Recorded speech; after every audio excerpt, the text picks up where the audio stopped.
Pemirsa, jumpa lagi di program Kriminal Menyikap Tabir bersama saya, Vena Kintan.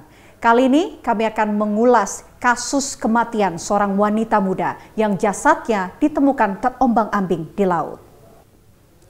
Rupanya korban dihabisi oleh pria yang selama ini ia cintai. Seperti apa ceritanya? Berikut liputan mendalam tim Menyikap Tabir dari Gunung Kidul, Yogyakarta. Di sana memang ada percobaan pembunuhan lagi dengan cara mau dibekap dari belakang, tapi nggak jadi. Korban tahu. Dia ngasih tahu saya kalau dia udah telat 3 bulan dalam posisi kalut, pusing. Saya minta dia untuk menguburkan kandungannya. Pak, ada apa nih Reni? Ada apa? Itu sama polisi memberitahukan bahwa anak saya itu meninggal.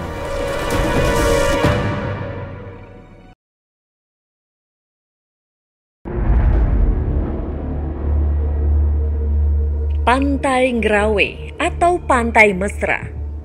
Pantai ini begitu eksotis. Karenanya, pantai ini jadi salah satu tujuan wisata di wilayah Gunung Kidul, Yogyakarta. Namun beberapa waktu lalu, ada peristiwa mengejutkan di pantai ini.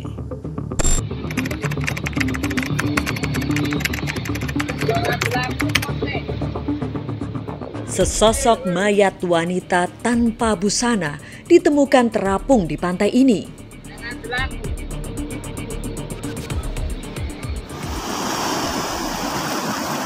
Perempuan ini.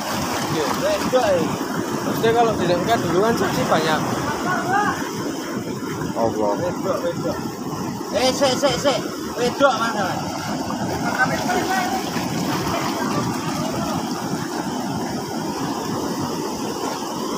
Keluarganya nggak ada yang nyari tuh ya?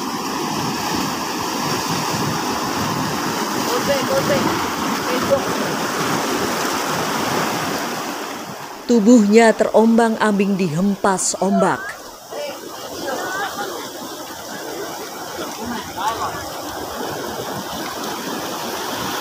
Allah.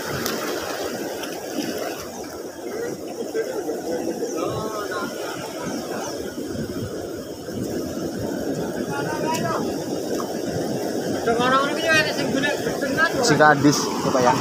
Si gadis.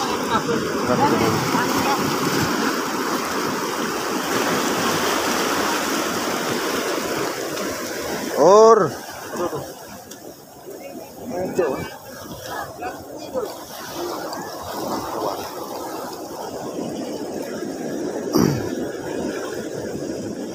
Sampai akhirnya, jasad wanita ini berhasil dievakuasi ke tepi pantai. Penemuan jenazah di Pantai Ngerawe, proses evakuasi.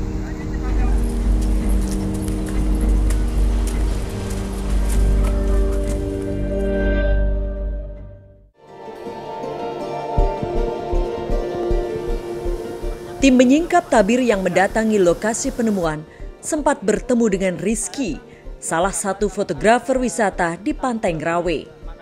Rizky adalah orang yang pertama kali menemukan mayat wanita tersebut.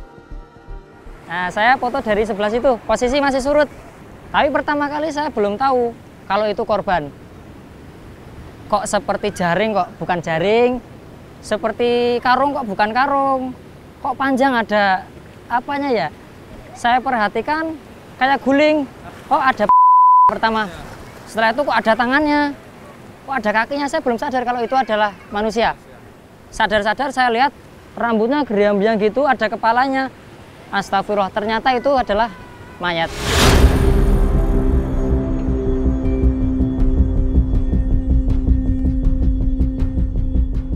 Aparat kepolisian Resort Gunung Kidul yang mendapat laporan kemudian melakukan penyelidikan. Sampai akhirnya, identitas mayat wanita tanpa busana ini diketahui. Jadi awalnya Polres Gunung Kidul membentuk tim untuk mencari fakta, yaitu mengumpulkan bukti-bukti, mencari saksi-saksi.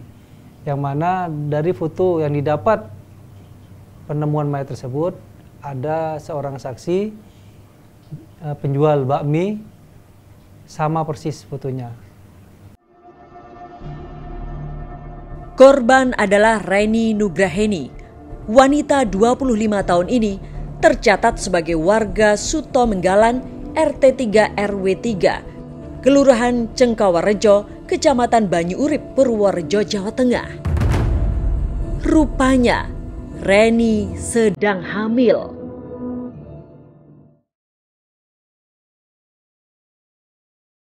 Rekaman CCTV ini akhirnya membongkar tabir pembunuhan Reni. Saat itu, Reni terlihat bersama dua pria mampir ke sebuah warung makan.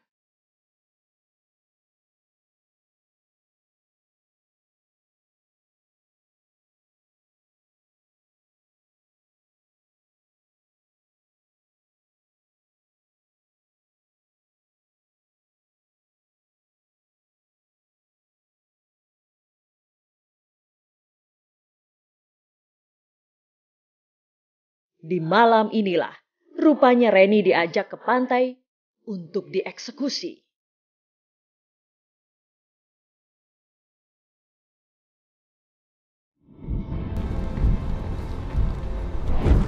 Kedua pria ini akhirnya diringkus dan telah ditetapkan sebagai tersangka. Mereka masing-masing Eko Ronggowaskito yang merupakan teman dekat korban dan seorang temannya Agus Aryono yang ikut mengeksekusi dan mencabuli korban. Dalam waktu kurang dari 24 jam, alhamdulillah kita berhasil mengamankan dua pelaku yang masih di pinggir jalan. Di situ sempat memang ada sedikit perlawanan, akan tetapi dengan kita menemukan barang-barang milik korban di jok motor dan pakaian-pakaian korban, KTP korban, di situ pelaku tidak bisa mengelak lagi. Lalu apa alasan Eko menghabisi nyawa Reni?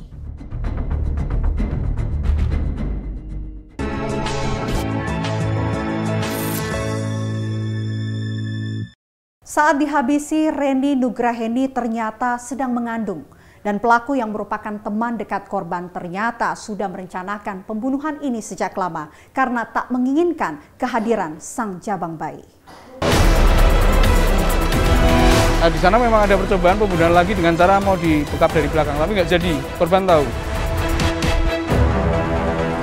Dia ngasih tahu saya kalau dia udah telat 3 bulan dalam posisi kalut, pusing. Saya minta dia untuk menguturkan kandungannya. Pak, ada apa nih Reni? Ada apa? Itu sama polisi memberitahukan bahwa anak saya itu meninggal.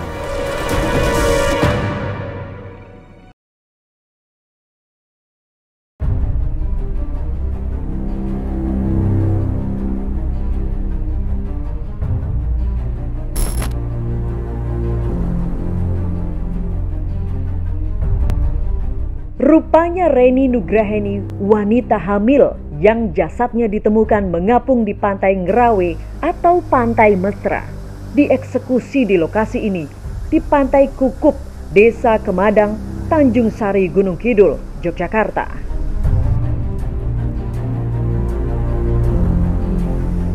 Dari sebuah tebing, korban pun didorong hingga terjatuh ke laut dan jasadnya terombang-ambing hingga ke Pantai Ngerawe.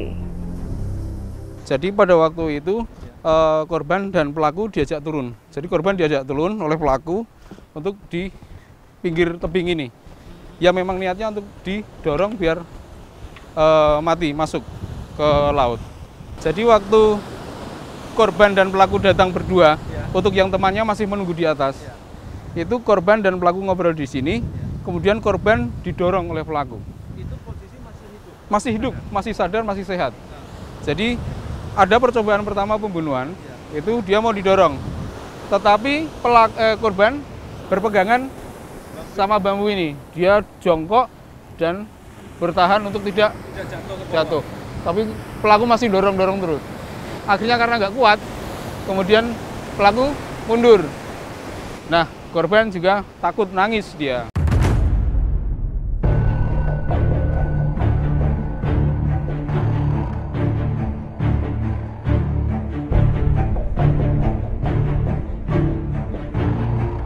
Eko Ronggo Waskito dan temannya Agus Aryono. Dua pria inilah yang telah menghabisi nyawa Reni Nugraheni. Kedua pelaku ini ternyata memang sudah merencanakan pembunuhan ini.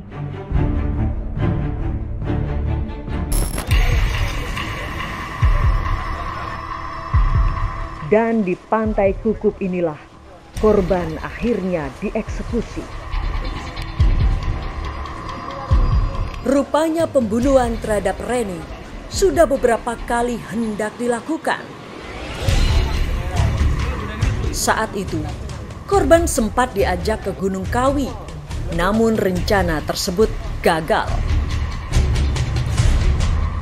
Sampai akhirnya, korban diajak ke Pantai Kukup dengan alasan hendak menjalankan ritual untuk menguatkan janin yang ada di perut korban. Dan di Pantai Kukup inilah nyawa Reni melayang. Reni ternyata mengandung anak Eko. Ia sempat terkejut ketika mendengar Reni hamil. Dia ngasih tahu saya kalau dia udah telat 3 bulan lebih, itu baru ngasih tahu saya. Setelah itu, karena waktu itu saya dikasih tahu, saya dalam posisi kalut, pusing, saya minta dia untuk menggugurkan kandungannya, tapi dia tidak mau. Eko yang tidak siap atas kehamilan Reni berusaha untuk menggugurkannya. Setelah itu saya cari-cari orang yang bisa istilahnya membuat dia lupa sama saya, membuat dia nurut sama saya mau menggugurkan kandungannya itu ke Klaten, ke Semarang, sama ke Malang. Nggak berhasil karena waktunya semakin mepet, semakin besar nanti semakin kelihatan, semakin banyak orang yang tahu. Terus nggak tahu kenapa tiba-tiba terbesit pikiran untuk melakukan itu. Kepada polisi, Eko sempat menceritakan awal perkenalan dengan Reni. Pertama kali kenal dengan korban itu waktu pertama di tempat magang di salah satu sekolah di Karanganyar, itu tahun 2019. Kita semakin kenal, semakin dekat. Kita kadang ketemu, kita makan, kita main, kita keluar, terus yaudah sampai sekarang. Ironisnya, ternyata selama ini Eko tidak pernah menganggap Reni sebagai pacar. Kamu sempat pacaran nggak dengan korban? Enggak. Terus hubunganmu apa? Hubungan teman. Meski sudah menanam benih di kandungan Reni, Eko hanya menganggap Reni sebagai teman dekat saja. Sementara itu, Agus Aryono pelaku lainnya merupakan teman Eko yang sudah lama tak bertemu. Dia datangin saya ke kos saya, terus bilang tentang apa yang dihadapi permasalahan yang sekarang itu tentang perempuan. Istilah ingin membunuh itu tadinya memang nggak ada, cuman ingin menggugurkan kandungan. Kini Eko dan Agus harus mendekam di balik jeruji besi penjara untuk mempertanggungjawabkan perbuatannya.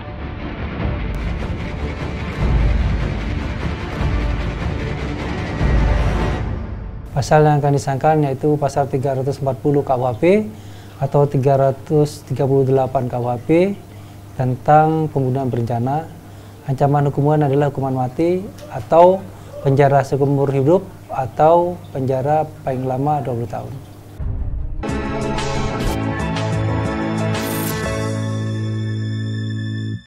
Keluarga tak menyangka Reni Nugraheni tewas dalam keadaan yang cukup tragis. Keluarga juga tak menyangka kalau ternyata Reni tewas dalam keadaan hamil. Nah, di sana memang ada percobaan pembunuhan lagi dengan cara mau dibekap dari belakang, tapi nggak jadi. Korban tahu. Dia ngasih tahu saya kalau dia udah telat 3 bulan dalam posisi kalut, pusing. Saya minta dia untuk menguburkan kandungannya.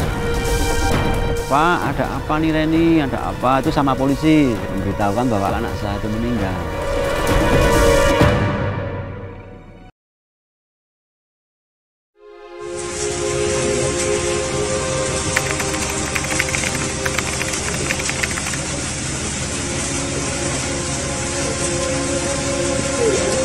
Suasana saat itu belum bisa dilupakan keluarga.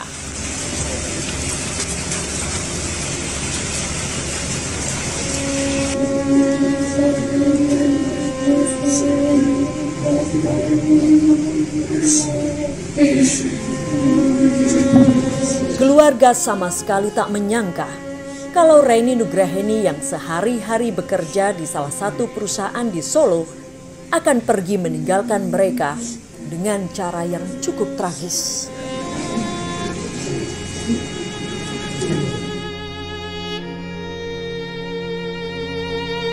Sumarso, pria yang merupakan ayah Reni, sangat terpukul atas kepergian anaknya.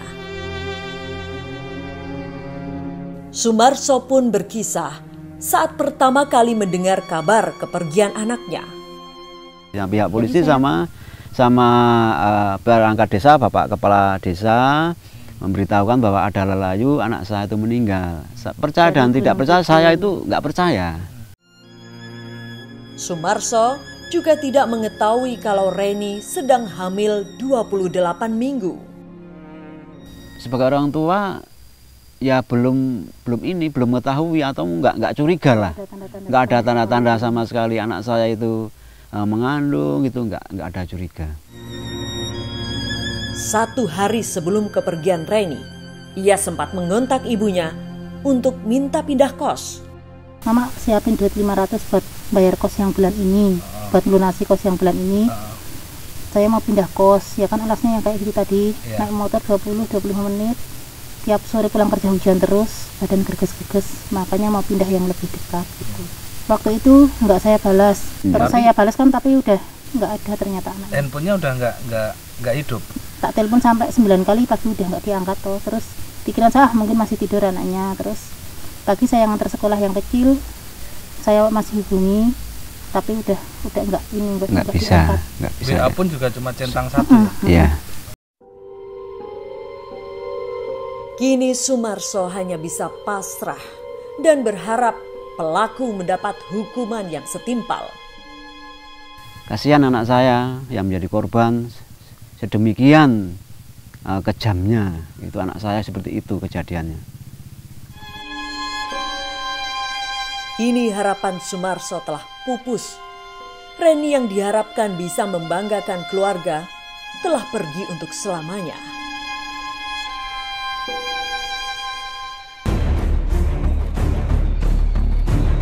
Peristiwa yang terjadi di Pantai Ngerawe ini sempat menjadi perhatian warga Yogyakarta. Pengamat sosiolog kriminalitas Supraptosu berpendapat soal kasus ini. Fenomena seks pranikah yang sekarang banyak terjadi itu karena sekarang ini banyak di antara remaja yang berpacaran itu tidak menyadari bahwa sebetulnya ada pembatasan-pembatasan gitu ya. Kebanyakan di antara mereka itu pacarannya sampai pada tahap 7.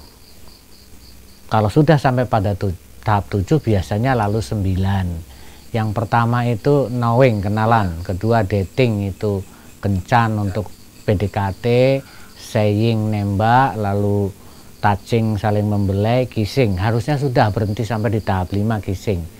Tapi biasanya kemudian diikuti oleh petting, berpelukan, bergumul di kamar kos atau di hotel dan sebagainya. Akhirnya sampai ke tahap 7 sexual intercourse. Nah, kalau sexual intercourse itu tidak mereka atur, itu akhirnya kan lalu tahap yang ke-8 kan pregnant, hamil gitu. Dan ketika tidak siap lalu biasanya mereka arahnya ke tahap yang 9 adalah abortion. Kasus tewasnya Reni Nugraheni di tangan teman dekatnya jadi sebuah pelajaran bagi kaum hawa untuk tidak mudah menyerahkan kehormatannya kepada lelaki yang ia cintai. Kasus serupa seperti yang dialami Reni Nugraheni sudah banyak terjadi. Semoga tayangan ini bisa menjadi pembelajaran bagi kita semua. Demikian Menyikap Tabir kali ini. Sampai jumpa pekan depan.